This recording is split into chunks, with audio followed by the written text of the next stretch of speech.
الحمد لله المتوحد بجلال ذاته وكمال صفاته المتقدس في نوت الجبروت عن شوائب النقز وسماته، والصلاة على نبيه المؤيد بساط حججه وواضح بيناته، وعلى آله الطيبين الطاهرين وأصحابه هداة طريق الحق وهماته. أما بعد فأعوذ بالله من الشيطان الرجيم. بسم الله الرحمن الرحيم. يا أيها الناس اتقوا ربكم الذي خلقكم من نفس واحدة وخلق منها زوجها وبث منهما رجالا كثيرا ونساء، واتقوا الله الذي تساءلون به والأرحام إن الله كان عليكم رقيبا. وعن أبي هريرة رضي الله عنه قال قال رسول الله صلى الله عليه وسلم: تنكح المرأة لأربع: لمالها ولحسبها ولجمالها ولدينها، فاظفر بذات الدين تربت يداك. اللهم صل على محمد عبدك ورسولك، وصل على المؤمنين والمؤمنات والمسلمین والمسلمات. انتہائی واجب الاحترام حضرات علماء کرام او د مسلک اهل سنت والجماعت سره تعلق لرونکو د دغه علاقې ډیرو غیرتمندو په دین مینو مسلمانانو ورونو او خویندو، دغه نه تقریب او پروګرام چې د مراد الله بای د واده او د نکاح تقریب او پروګرام دی. یقینا محترمو، د الله د طرف نه خوشحالي انسان باندې راشي، دغه د وادونو او د نکاح تقریبات او پروګرام جوړ شي. او محترمو، یو قسم خلق اغي چې دیو د خپل وادونو کې د خپل خوشحالو کې دسي تقریبات او دسي مجالس او پروګرام جوړ کی چې پاغي کې هغه مجالس د الله د بغاوت مجالسي، هغه پروګرامونه او هغه جلسې د الله نه د بغاوت والا جلسې او پروګرامونه. یعنی دا سړی په زبانی حال سره الله رب العزت ته دا خبره کوي چې الله خوشحالي په ما باندې تارا وستا، خوشحالي ستاره طرف نه رب العالمین په ما باندې راغله،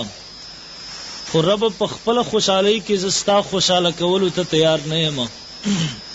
رب العالمین کوم خوشحالی تا په ما باندې راوستی را، نن زه د خپل خوشحالی کې دا نه غواړم چې ته خوشاله شي، نن زه د خپل خوشحالی کې د خپل پروګرام کې رب العالمین دا نه غواړم چې ستا د نبی طریقه ژوندی کړم،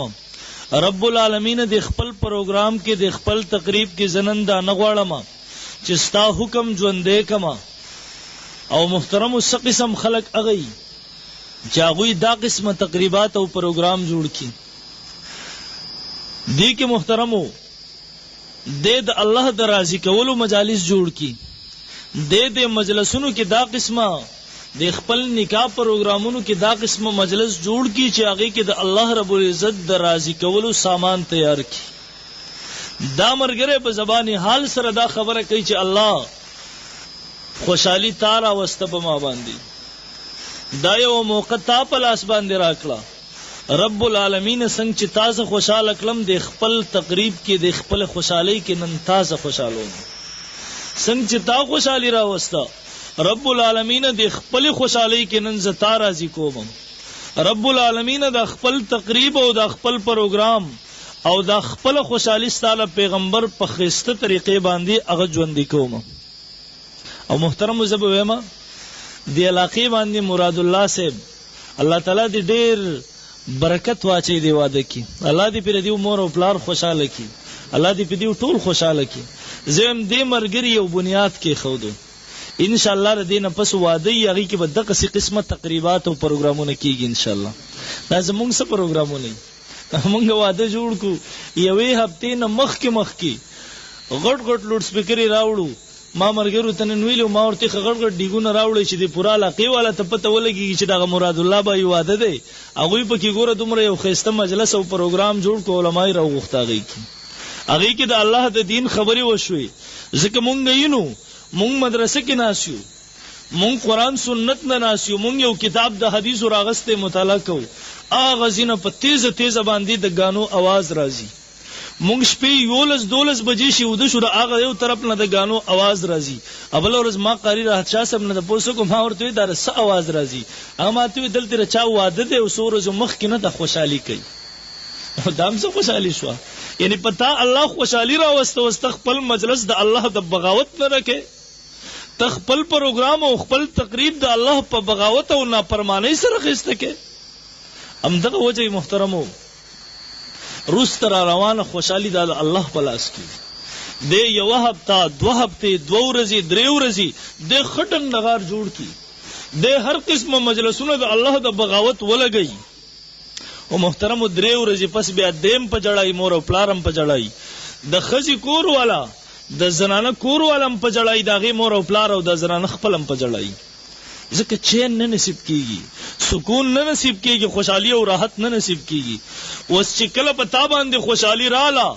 تا رب العالمین هغه کې ناراضه کو نو ته وایې چې خوشحالي د الله په لاس کې ربه او تعالی خوشحالي ولې درکړي بیرسته دا قسمه مشکلات جوړ شي بهر المحترم عرض میکو